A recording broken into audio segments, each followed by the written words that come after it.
Hi, are you ready for some stories? Because it's time for Storytime Online. I'm Mrs. Ferris from Wood Library, and let's see what our theme is going to be today. Do you know what that is?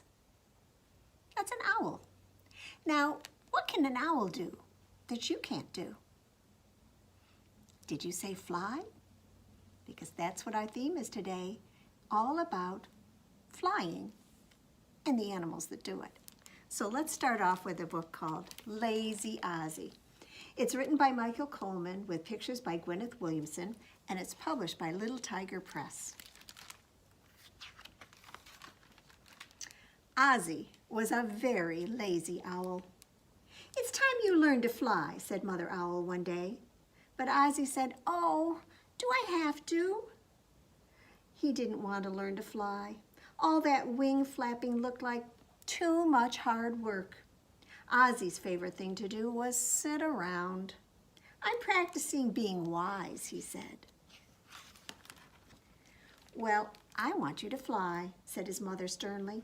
"Now I'm going out to look for some food, and if you are wise, you will be on the ground by the time I come back." Well, Ozzie thought hard.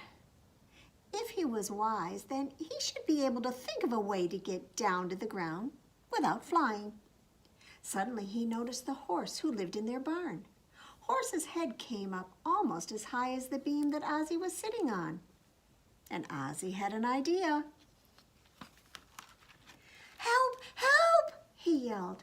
"What's the matter?" asked the high horse. "Oh, it's an emergency!" cried Ozzie, jumping onto the high horse's back. "Take me to the milk shed." So the high horse took Ozzie to the milk shed. And in the milk shed there lived a cow who wasn't quite as high as the high horse. "It's an emergency!" cried Ozzie, jumping onto the not quite so high cow's back. "Take me to the pigsty." So the high horse and the not quite so high cow took Ozzie to the pigsty. And in the pigsty lived a pig. The pig wasn't as tall as the not quite so high cow, but he was a big pig. "It's an emergency!" cried Ozzie, jumping onto the pig's back. "Take me to the barnyard." So the high horse, the not quite so high cow, and the big pig took Ozzie to the barnyard. In the barnyard there lived a sheepdog. The sheepdog wasn't as tall as the big pig. He was a short sheepdog. "It's an emergency!" cried Ozzie, jumping onto the short sheepdog's back. "Take me to the pasture." So the high horse, the not quite so high cow, the big pig, and the short sheepdog took Ozzie to the pasture. In the pasture there lived a lamb. Now the lamb wasn't as tall as the short sheepdog. She was a little lamb. "It's an emergency!" cried Ozzie, jumping onto the little lamb's back. "Take me to the duck pond." So the high horse, the not quite so high cow, the big pig, the short sheepdog, and the little lamb took Ozzie to the duck pond. In the duck pond there lived a duck. Now the duck wasn't at all as tall as the little lamb. In fact, he was a dinky duck. "It's an emergency!" cried Ozzie, jumping onto the dinky duck's back. "Take me to the barn." So the high horse, the not quite so high cow, the big pig, the short sheepdog, the little lamb, and the dinky duck took Ozzie back to the barn. And as soon as they got there, Ozzie hopped down to the ground from the dinky duck's back. He'd done it. Now that's what you call being wise, he told himself. "So what's the emergency?" asked the high horse. "Oh," laughed Ozzie, "I was only kidding. Wasn't that fun?" Well, the high horse, the not quite so high cow, the big pig, the short sheepdog, the little lamb, and the dinky duck weren't amused. They went away grumbling. But Ozzie was happy. His plan had worked. He was pretty wise already. "I flew all the way down," he said proudly to his mother when she came back. Mother Owl gave him a big smile. "That's wonderful," she said. and Ozzie thought she was pleased with him. But he didn't know that she'd been watching the whole time. "Now," she said, "let me see you fly back up again." Oh dear. And if you ever borrow this book from the library, as Ozzie is making his rounds, you can find Mother Owl in every picture. There she is right there. She's watching him. And then, let's see, where is she? Oh, she's right there. So it's kind of a hide and seek book. Lazy Ozzie. Well, I wonder if lazy Ozzie would be willing to jump on a bed. Should we have some little owls today jumping on our beds? There were 5 little owls who were jumping on the bed. When one fell off, well, he bumped his head. So his mama called the doctor, and the doctor said, "No more owls jumping on the bed." I have to remember I've changed the animal. So 4 little owls were jumping on the bed. One fell off and bumped his head. So Mama called the doctor, and the doctor said, "No more owls jumping on the bed." So 3 little owls were jumping on the bed. One fell off and bumped his head. So Mama called the doctor, and the doctor said, "No more owls jumping on the bed." So that means 2 little owls were jumping on the bed. One fell off and bumped his head. So Mama called the doctor, and the doctor said, "No more owls jumping on the bed." So that leaves 1 little owl who was jumping on the bed. When she fell off, well, she bumped her head, and her mama called the doctor. The doctor said, "No more owls jumping on the bed." So there are no more owls, but I think we've got a story about, well, another kind of bird who's kind of the exact opposite of Ozzie. Because this one said, "Why should I walk? I can fly." This is a story written by Ingalls and illustrated by Rebecca Evans. And this one, which is a brand new one at the library, is published by Dawn Publications. I love being able to share some of our new books. Now, in case you didn't recognize that bird, that's a robin. And we don't see many of them. We don't see any of them really around here this time of year. But when it starts getting warmer and the snow starts melting away, we always look for them because they are a great sign of spring coming. But I don't expect to see them for probably a month or 2. Why should I walk? I can fly.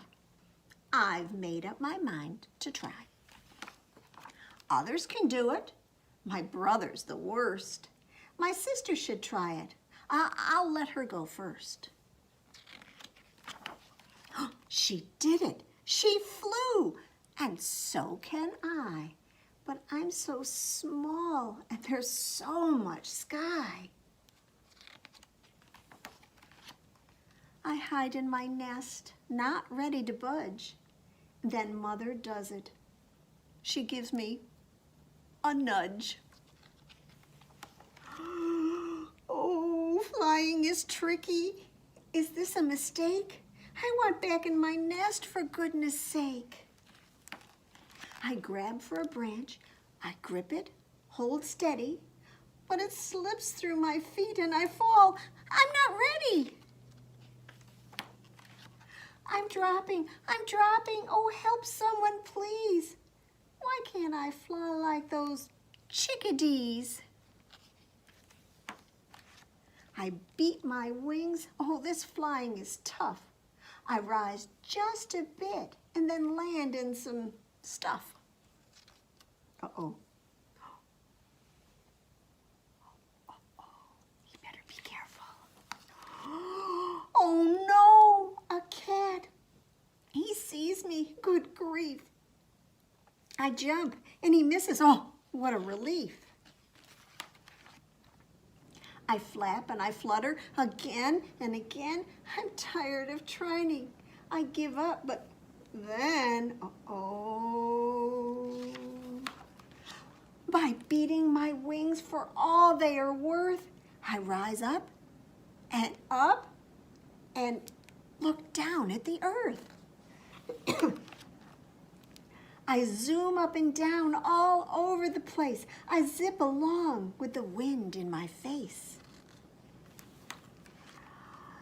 Oh, nothing's more thrilling than winging on high. Why should I walk? I can fly.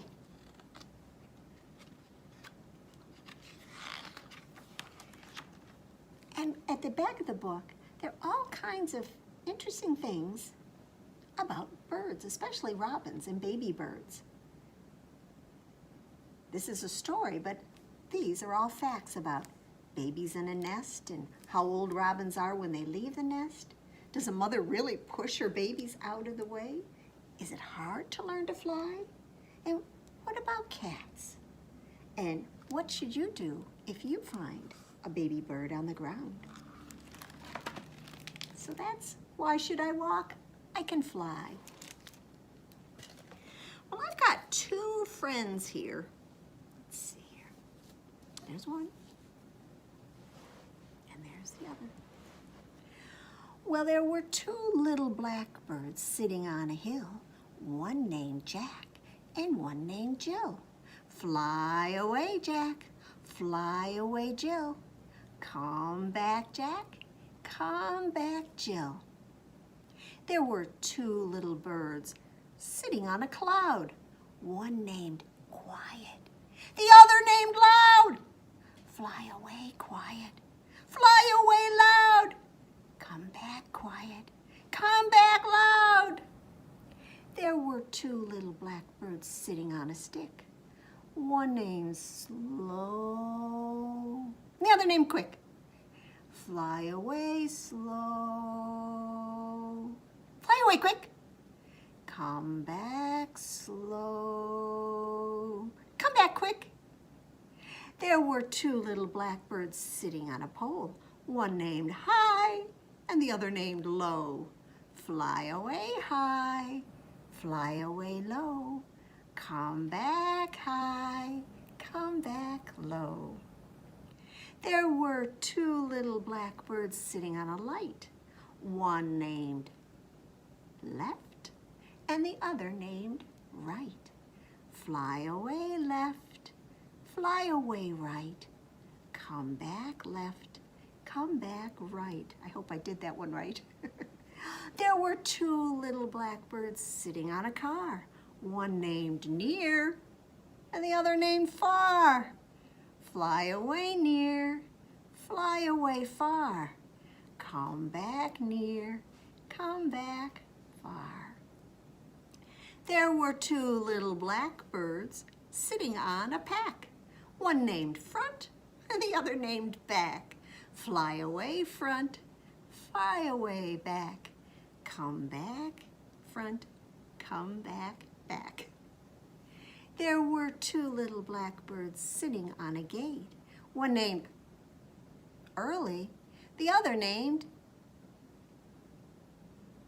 Late. Fly away, Early. Fly away, Late. Come back, Early. Come back, Late.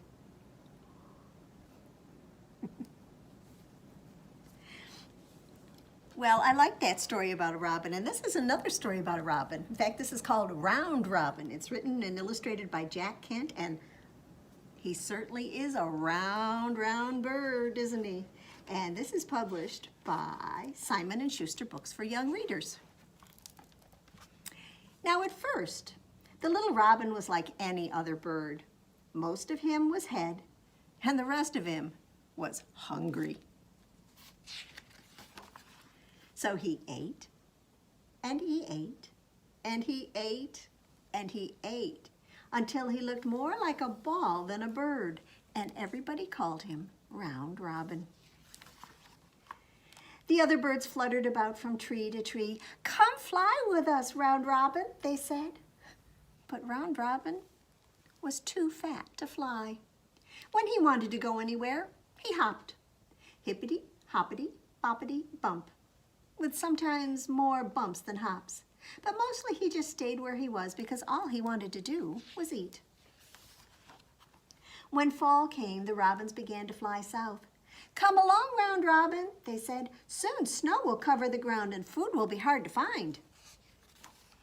So Round Robin headed south too, going hippity, hoppity, boppity, bump. It was slow going.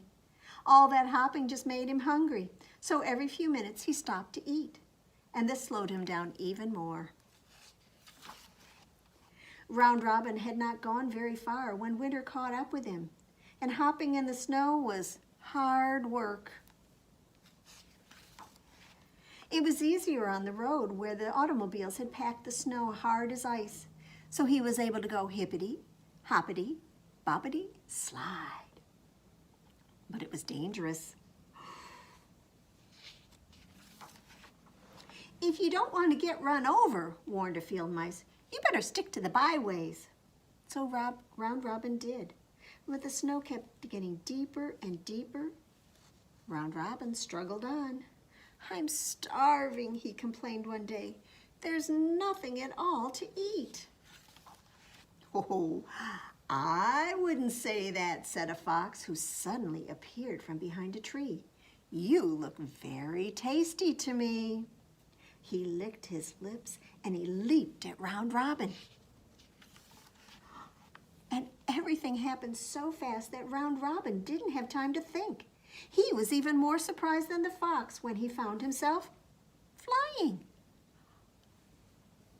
He wasn't round anymore. "Oh, it's from all that exercise and nothing to eat," said Round Robin as he flew south. He flew and he flew and he flew. And he didn't dare stop until he caught up with the rest of the robins. It was warm and sunny in the south, and with no snow on the ground, food was easy to find, and Round Robin was, oh, so hungry. So he ate, and he ate, and he ate, and he ate, until he looked more like a ball than a bird. Well, it had taken Round Robin all winter to make the trip, and now it was spring. The robins were beginning to fly north again. "Come along, Round Robin," they said. "It's time to go home." So Round Robin sighed a deep sigh, and he started on a trip back north, going hippity, hoppity, boppity, bump.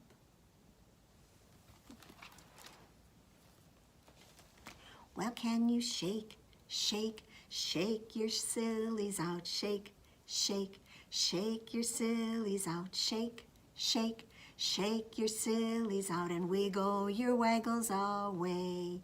And can you clap, clap, clap your crazies out? Clap, clap, clap your crazies out. Clap, clap, clap your crazies out and wiggle your waggles away.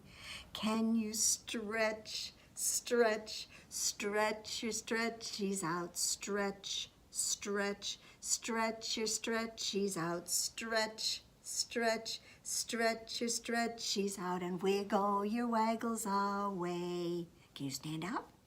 Because it's time for you to jump, jump, jump your jiggles out. Jump, jump, jump your jiggles out. Jump, jump, jump your jiggles out and wiggle your waggles away. Can you yawn? Yawn your sleepies out, yawn. Yawn your sleepies out, yawn. Yawn your sleepies out and wiggle your waggles away. And can you shake, shake, shake your sillies out? Shake, shake, shake your sillies out. Shake, shake, shake your sillies out and wiggle your waggles away. Well, I have one more book for us today. about a bird that I don't think of flying very much. This is called Penguin Flies Home. And this is actually the sequel to Flight School. But our copy of Flight School was borrowed, so I thought I'd share this one instead. This is by Lita Judge. She did the pictures as well as the story. And is published by Athenaeum Books for Young Readers. Oh, looks like he got a postcard. It says, "We hope you are enjoying Flight School. Love, all the other penguins." Now, Penguin loved to fly. It was true. He needed a little help with the technical parts, but that's why he worked as hard as a student at Flight School. And his teacher said, "It isn't feathers that you need most to fly, it's heart. And this penguin has heart." "And the soul of an eagle," Penguin added. Penguin loved everything about flying. Now, I'm going to stop for just a second and put the picture up close. Do you see how he's able to fly?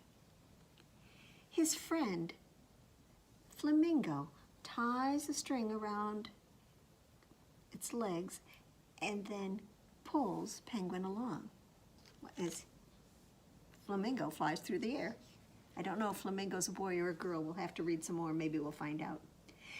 Now, Penguin loved everything about flying, from the feel of the wind beneath his wings, to the song that rose from his little round belly, to the sight of new and wonderful places.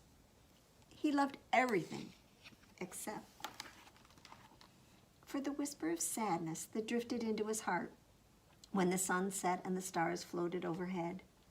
He knew his penguin friends far away from home were looking at those same stars. "I wish they could feel the wind beneath their wings like I do," he told Teacher and Flamingo.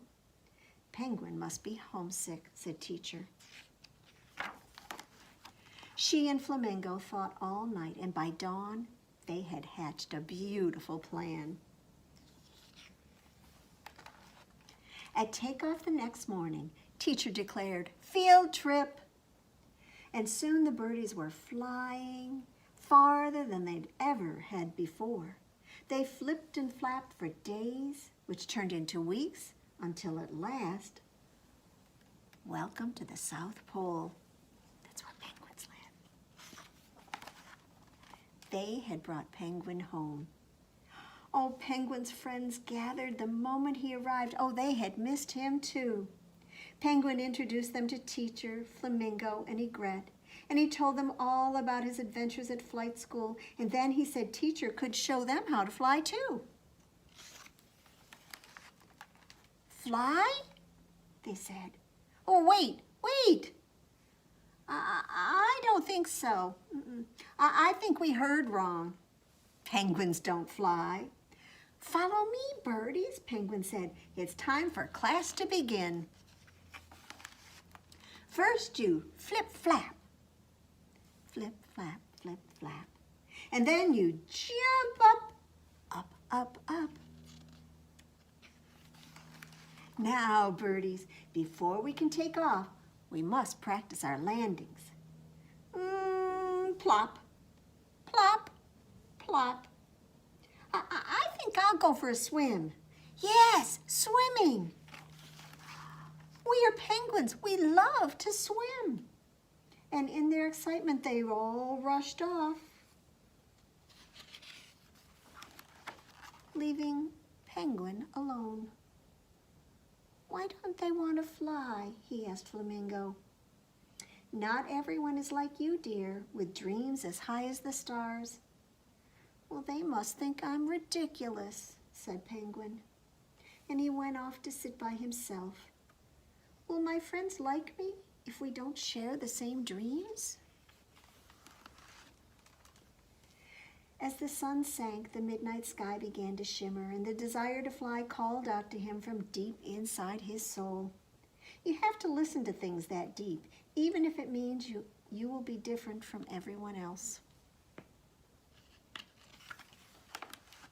The next morning, Penguin walked slowly back to tell his friends he was going to return with Teacher, Flamingo, and Egret to Flight School.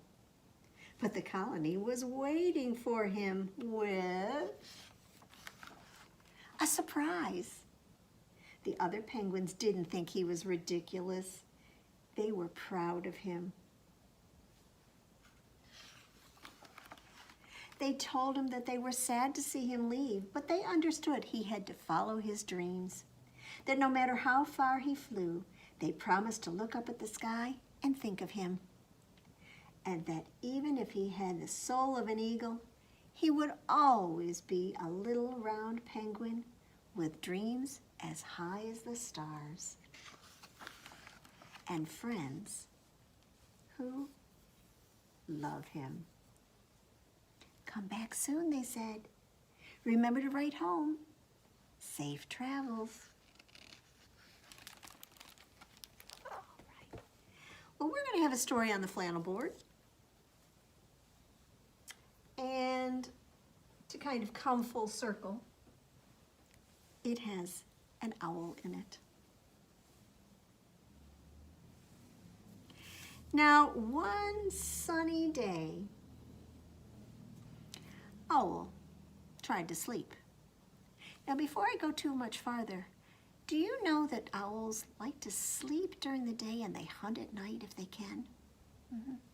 So, Owl tried to sleep, but there were bees that buzzed, buzz,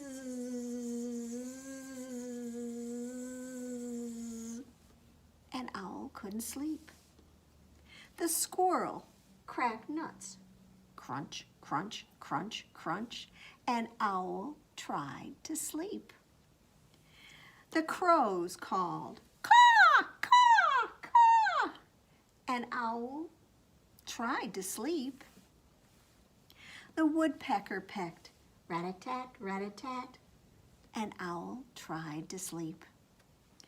The starlings chittered, twit, twit, twit, twit, and Owl tried to sleep. The jays called, ah, ah, ah, and Owl tried to sleep. The cuckoo called, cuckoo, cuckoo, and Owl tried to sleep. The robin peeped, beep, beep, beep, beep, and Owl tried to sleep. The sparrows chirped, cheep, cheep, cheep, cheep, cheep, cheep, and Owl tried to sleep. The doves cooed, coo, coo, coo, and Owl tried to sleep. But then the sun went down and the moon came up and everything was quiet until screech, screech, screech, said Owl, and he woke everyone up. Well, those are our stories for today. I hope you enjoyed them. I don't know if I should say maybe you should go out and try flying because, well, we don't have wings and people can't fly, but we can enjoy stories about birds and other animals who do fly. So thanks for joining me, and we'll be back another time with some more stories on Storytime Online. Bye-bye.